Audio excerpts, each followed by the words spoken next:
ఈరోజు హామీ ఇస్తున్నా, పేదవాళ్ళందరికీ హామీ ఇస్తున్నా, పింఛన్లు తీసుకునే ప్రతి ఒక్కరికి హామీ ఇస్తున్నా. మొదటి తారీఖున మీ ఇంటికి నేరుగా పింఛన్ ఇచ్చే బాధ్యత తెలుగుదేశం పార్టీ తీసుకుంటాం, జనసేన పార్టీ తీసుకుంటాం. అంతేకాదు, ఎవరైనా మీ పింఛన్ కానీ ఒక నెల ఇక్కడ లేకుండా బయట పోతే 3 నెలల వరకు మళ్ళా తీసుకునే విధానానికి శ్రీకారం చుడతాం. ఎప్పుడు వచ్చినా మీ ఇంటి దగ్గరనే ఆ పింఛన్ ఇస్తాం. ఈ విషయం కూడా మీరు అందరికీ చెప్పాల్సిందిగానే మిమ్మల్ని అందరినీ కోరుతున్నా. అందుకే నేను ఇక్కడికి వచ్చా. రా కదలి రా, ఇది ఇంటింటి నినాదం కావాలి. ప్రతి ఒక్క వ్యక్తి భవిష్యత్తు కావాలి. పేదవాళ్లకు పింఛన్ ఇవ్వాలని నిర్ణయం చేసింది, మొట్టమొదటిసారిగా ప్రారంభించింది నందమూరి తారక రామారావు గారు 35 రూపాయలు. దాన్ని 75 రూపాయలు చేసింది నేను. తర్వాత 200 రూపాయలు ఉండే పింఛన్ని 2000 రూపాయలంటే 10 రెట్లు పెంచిన ఘనత తెలుగుదేశం పార్టీని. అది తెలుగుదేశం పార్టీ.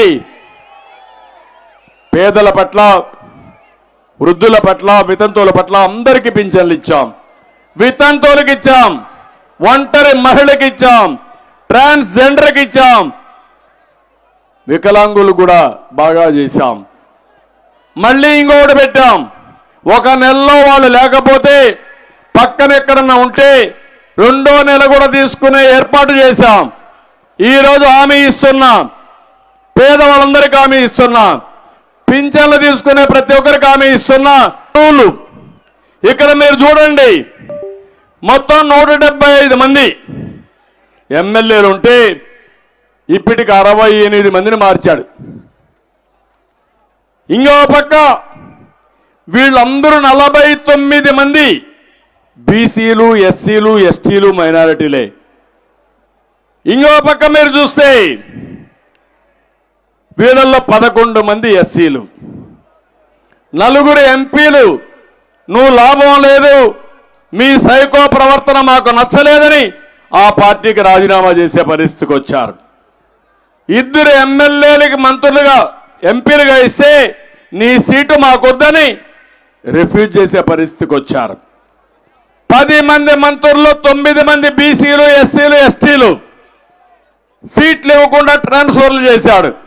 అంటే 20 మందిలో 10 మంది మంత్రులు ఓడిపోతారని ముందే నిర్ణయానికి వచ్చిన ముఖ్యమంత్రి నువ్వు ఎట్ట గెలుస్తావో చెప్పమని అడుగుతున్నా. నేను గెలుస్తావా అని మిమ్మల్ని అడుగుతున్నా, గెలిపిస్తారా అని మిమ్మల్ని అడుగుతున్నా.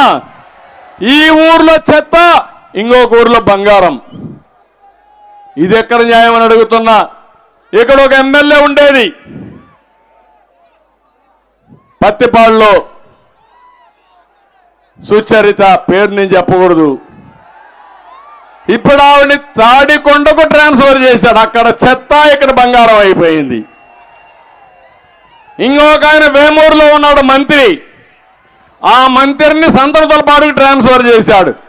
ఇక్కడ చెత్త, అక్కడ బంగారం అవుతుందమ్మా మీకు?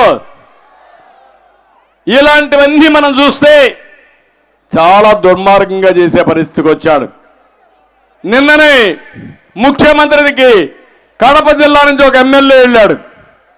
అయ్యా నీ రిపోర్ట్లు బాగాలేవన్నాడు. నా రిపోర్ట్లు బాగాలేవంటున్నావు, నీ రిపోర్ట్లు బాగుందని అడిగాడు.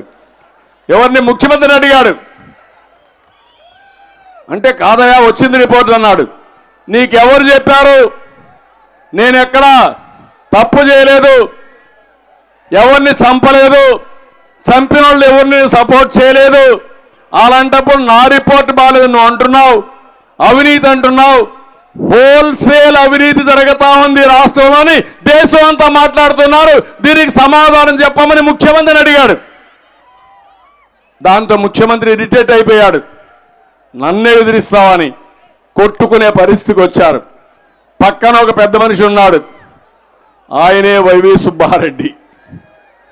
ఆయన చేతులు పట్టుకొని అడుక్కొని బయట తీసుకొచ్చాడు.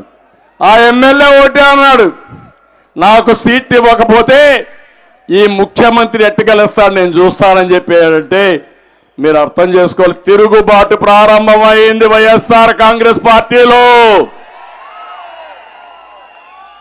ఎమ్మెల్యేలు కూడా తిరుగుబాటు చేశారు. ఈ తిరుగుబాటు ఇప్పటితో ఆగదు, ఇంకా ఎక్కువ పోతుంది.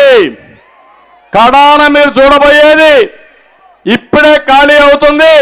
మనం గేట్లు ఓపెన్ చేస్తే సగం ఖాళీ అవుతుంది, ఎలక్షన్లు అవుతాయి, మొత్తం పార్టీయే ఖాళీ అయిపోయే పరిస్థితి వస్తుంది. ఇక్కడికి వచ్చినప్పుడు పొన్నూరు కిలాడే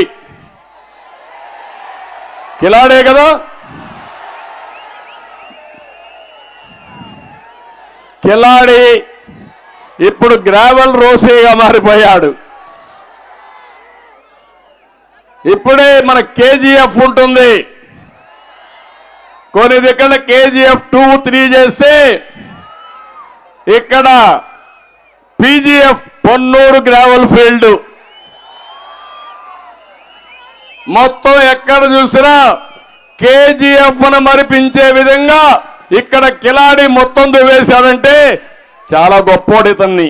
గట్టిగా మీరందరూ 700 ఎకరాల్లో 2000 కోట్ల రూపాయలు గ్రావెల్ తరలించాడు. మా పాపం నరేంద్ర పాపం అన్ని ప్రయత్నాలు చేశాడు, పోలీసులు తోసేశారు.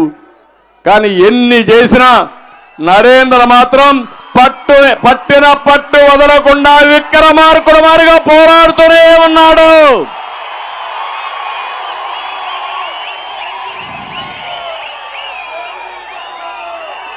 ప్రతిపక్షాలపైన వేధింపులు, అధికారులకు బెదిరింపులు, చివరికి సొంత పార్టీలో కక్ష సాధింపులు, రేషన్ మాఫియా గొడవల్లో బార్నబాస్ అనే వ్యాపారి జ్ఞాపకం ఉందా తమ్ముళ్ళు? చంపేశారా లేదా? అంటే ఎంత దుర్మార్గంగా ఆలోచిస్తారో మీరు గుర్తుపెట్టుకోవాల్సిన అవసరం ఉంది.